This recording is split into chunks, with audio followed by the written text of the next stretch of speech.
রিশাদ হোসাইন যে দ্বিতীয় উইকেটটা পেয়েছেন বিগ ব্যাশের তার দ্বিতীয় ম্যাচে, এটা একটু খেয়াল করে দেখেন।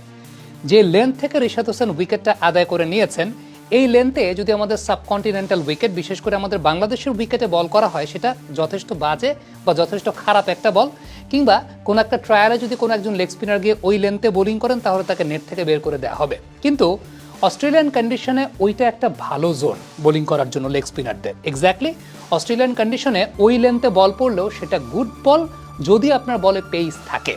রিশাদ হোসাইন ওই বলটা করেছিলেন 90 কিলোমিটার প্রতি ঘন্টার ওপরে, এবং ওই জোন থেকে এক্সট্রা বাউন্সও পেয়েছিলেন। 90 কিলোমিটার বেগে করেছেন, সেই সঙ্গে শর্ট অফ লেন্থের ওই জোনটা থেকে তিনি এক্সট্রা বাউন্সও আদায় করতে পেরেছেন। যেই বলটা আমাদের মিরপুরে বা আমাদের বাংলাদেশের কন্ডিশনে ওই লেন্থে বল পিচ আপ করলে আলটিমেটলি সেটা ভালো বল হয় না। আরেকটা বল দেখায়, সেটা হচ্ছে নিজের ব্যক্তিগত শেষ ওভারের দ্বিতীয় বলে ওই রকমই কাছাকাছি একটা লেন্থ থেকে বেশ ভালো টার্ন তিনি আদায় করেছিলেন, এবং উইকেট কিপার উইকেটের পেছন থেকে বলছিলেন যে দ্যাটস গুড টার্ন রিশাদ। এই যে জায়গাটা যে রিশাদ টার্নটা করাতে পারছেন, এবং ওই বলটার পেসও কিন্তু ছিল 90 কিলোমিটারের ওপরে।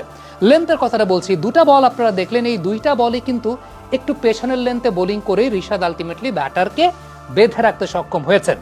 ফ্যাক্টের জায়গাটা হচ্ছে অস্ট্রেলিয়ান কন্ডিশনে বোলিং করার জন্য লেন্থটা কিন্তু একটু ডিফারেন্ট। রিশাদ সেই জায়গাটাতে বেশ কিছু ক্ষেত্রেই সফল হয়েছেন। লাস্ট ওভারটাতে যে বাউন্ডারিগুলো কনসিড করেছেন, খেয়াল করে দেখবেন প্রত্যেকটা বলই তিনি পিচ করেছেন আসলে একদম ব্যাটের সামনে বা একদম ব্যাটের কাছে। এই জায়গাটা রিশাদ তার লেন্থটাকে মিস করে গেছেন।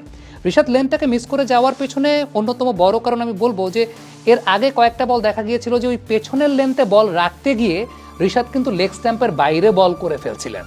মানে ব্যাটসম্যান যে ব্যাটিং করতে দাঁড়িয়েছেন, লেগ স্ট্যাম্পের বাইরে বল করে ফেলেছিলেন। সো এই যে লেন্থে অ্যাডজাস্টমেন্টের জায়গাটা পরবর্তী সময় করতে না পেরে ঠিকঠাক মতো বা নিয়মিতভাবে পরে ব্যাটের সামনে বল দিয়েছেন। লাস্টের 3 বলে 3টা বাউন্ডারি কনসিড করাতে রিশাদের রান দেওয়ার সংখ্যাটা অনেক বেশি মাত্রায় বেড়েছে।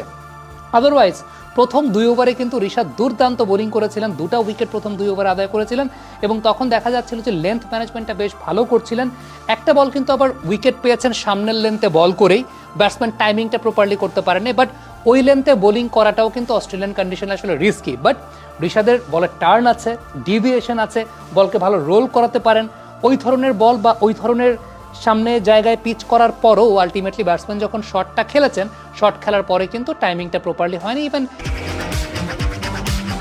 বাবা এত এনার্জি কই পাও? এই পাওয়ার চুমুকে অ্যাকশন। ওই জায়গাটাতে আমার কাছে মনে হচ্ছিল যে ব্যাটসম্যান অনেকটা এগেইনস্ট দ্য টার্নই তিনি শটটা খেলেছেন, কারণ right arm leg break bowler বাহাতি ব্যাটসম্যানের জন্য বলটা ভেতরের দিকে ঢুকে সেই জায়গাটায় ব্যাটসম্যান চেষ্টা করেছিলেন লং অফ অঞ্চলের উপর দিয়ে খেলার জন্য। এখন এটা একটা শিক্ষণীয় জায়গা রিশাদের, যে আমি যখন একটা ডিফারেন্ট কন্ডিশনে খেলছি, এই ডিফারেন্ট কন্ডিশনে আমার লেন্থ ম্যানেজমেন্টটা কিন্তু ডিফারেন্ট। সো ডিফারেন্ট কন্ডিশনে যখন লেন্থ ম্যানেজমেন্টটা ডিফারেন্ট, এটার জন্য অ্যাডজাস্টমেন্ট, এটা ক্রিকেটের ভাষায় আমরা বলি, এবং রিশাদ সেই অ্যাডজাস্টমেন্টটা ভালো মতো করতে পেরেছেন। অ্যাপার্ট ফ্রম লাস্টের 3টা বলে আমার কাছে এটা পুরোপুরি ব্যক্তিগতভাবে মনে হয়েছে, যেহেতু নিয়মিতভাবে ওই লেন্থটা ম্যানেজ করতে গিয়ে বল অনেকটা লেগ স্ট্যাম্পের বাইরে চলে যাচ্ছিল। বেশ কয়েকটা বল এরকম হয়েছে যে লেগ সাইড দিয়ে বেরিয়ে যাচ্ছে বা লেগ স্ট্যাম্পের বাইরে চলে যাচ্ছে।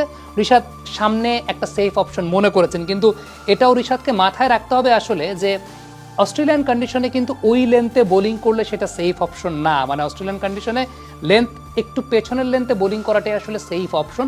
সো ওই জায়গাটা রিশাদকে মাথায় রাখাটা আসলে খুব গুরুত্বপূর্ণ, যে এই কন্ডিশনে কীভাবে বোলিং করে এটা হয়ে যাবে, এসে যাবে। ওই কন্ডিশনে খেলছেন, এটা অনেক বড় এক্সপিরিয়েন্স গ্যাদারের জায়গা, এবং সবচেয়ে ইম্পর্টেন্ট ব্যাপার সার্ভিস বা ডেলিভারি দিয়েছেন। এর আগের ম্যাচে আমরা 3 ওভারে দেখেছি তাকে মাত্র 18 রান কনসিড করেছেন, বাউন্ডারি মাত্র একটা খেয়েছেন। এই ম্যাচে 2টা উইকেট আদায় করে দিয়েছেন। রান যতই দেন না কেন, ওই সময় 2টা ব্রেক থ্রু রিশাদ দিয়েছেন। তো সব কিছু মিলিয়ে আমি বলবো রিশাদের এই ম্যাচের পারফরমেন্সটা ভালো। অ্যাডজাস্টমেন্টে খানিকটা প্রবলেম হয়েছে, এটা হতেই পারে, অস্ট্রেলিয়ান কন্ডিশনে প্রথমবারের মতো খেলতে গেছেন। আমার কাছে মনে হয় যে লার্নিং কার্ভটা রিশাদের অনেক বেশি মাত্রায় বাড়ছে। কমেন্ট বক্সে আপনাদের মন্তব্য মতামত জানতে চাই।